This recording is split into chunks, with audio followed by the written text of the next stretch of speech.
we get to the defensive line here. SMU went out and let's start with edge. Marquez White comes in from UMass and he's 25 years old or going to be 25 when SMU plays football next year. And he now has an opportunity to play one final year of college football and kind of continue the track that he's been on where he has gotten better each year, I would say, in terms of his production.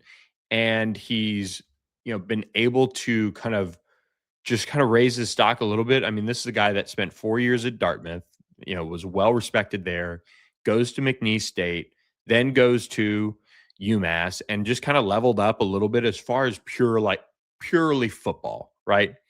And SMU kind of swoops in after the Tyler Thompson deal and gets him to come on a visit. SMU is pretty familiar with him and got him on campus. There were some other programs involved, but Virginia was the one that I saw that hosted him. And this is a big deal.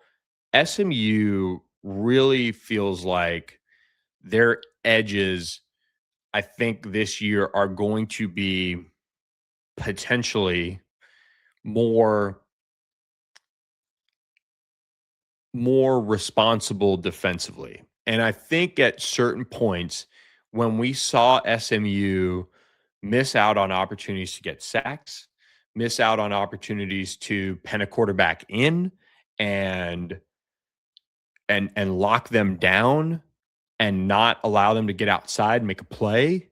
They didn't do that because of some of the lack of attention to detail that I think was maybe a calling card of the defense the previous 2 years.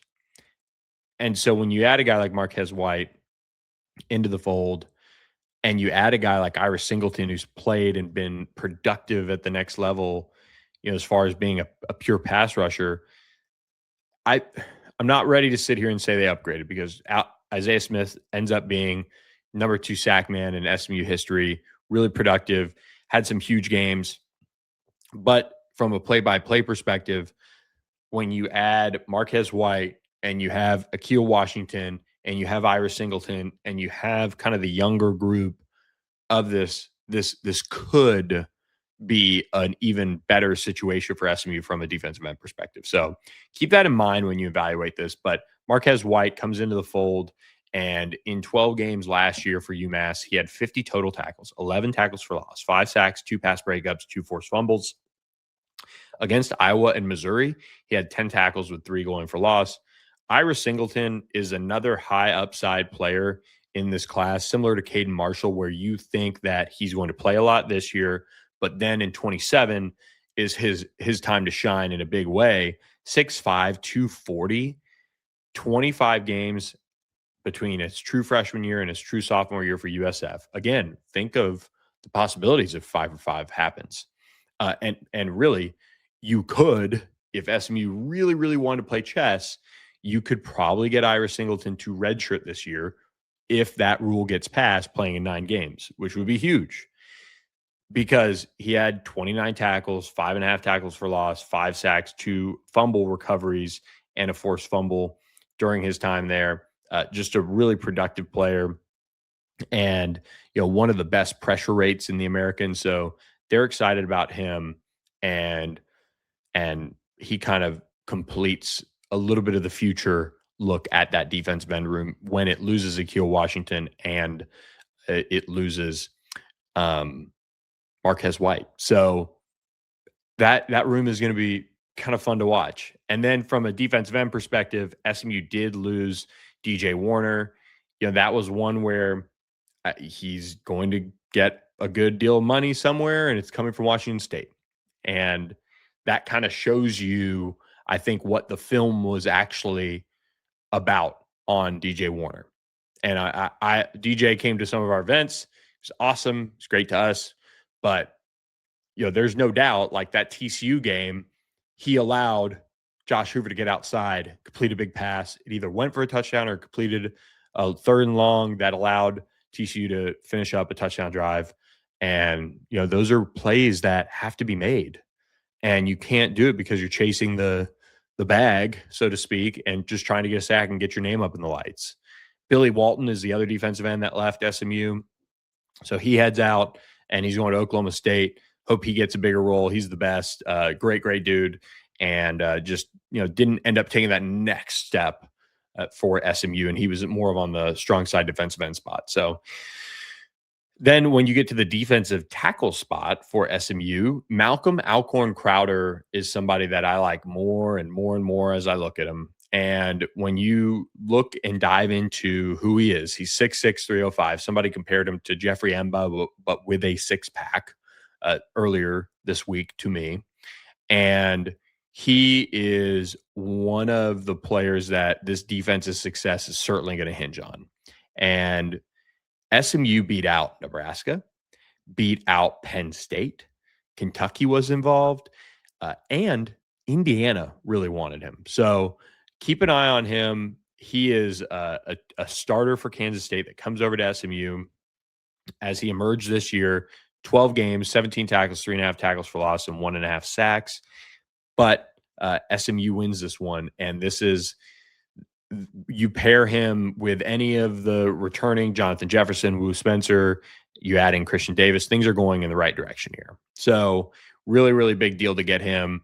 He's going to be awesome. And then you add in Christian Davis, who's a pure nose, and SMU is really excited about him because he was not somebody that came into the transfer portal with a lot of fanfare. He had a bunch of schools, though. As soon as the film got out on him, it was holy cow. SMU had already done the work, got him on campus, and had him ready to roll. And then Calvin Thibodeau closed the door. Big recruiting win here. 6'3", 330-pounder from Ruston, Louisiana, who played at Louisiana Tech this past year at nose tackle. He has 2 years left. Another big deal there. 13 games.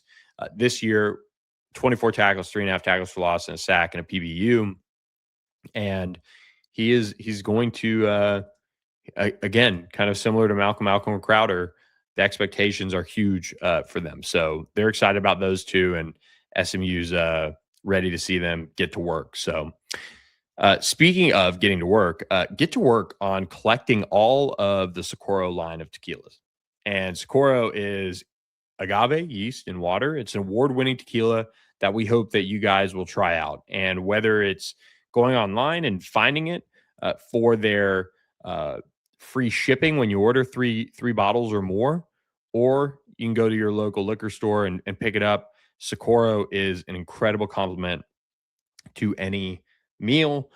I make the cocktails in the household, and we have had some fun trying some different gimlets and different mixes of margaritas, and it's just been a blast working with them and just continuing to partner with our friends at Socorro. So looking forward to doing some things here as basketball kind of heats up here in February, and we get some great game times and things like that for basketball. So lots to cover on that front with our friends at Socorro. And we'll probably be hanging out at Los Charros on Hillcrest in the Graduate Hotel. Again, I tell you to, just throw the keys to the valet and just walk in there, have breakfast, have lunch, have dinner, and enjoy a glass of Socorro tequila in one of their margaritas with that. Just great ambiance there. We've got the TVs. It's all set and ready to go. So make sure you visit with our friends at Los Charros today. And make sure you tell them, hey, On the Pony Express sent me, and you get a free bowl of queso with your order, just by hanging out there, as long as you tell them that On the Pony Express sent you. So again, Los Charros on Hillcrest in the Graduate Hotel. And that completes really the defensive run of transfers in. And it's a good group. I think it's a group that, for SMU, you've got to have some things come together. But, the defensive tackle spot, you lost some key pieces off of that group. But again, I think they have a nice mix of guys who, are super athletic, seem like they've had production and they've played and they're responsible and all those things. And then you add some of the kind of diamond in the rough that SMU likes in the, Christian Davis and Ira Singleton and Marquez White for sure, and things like that.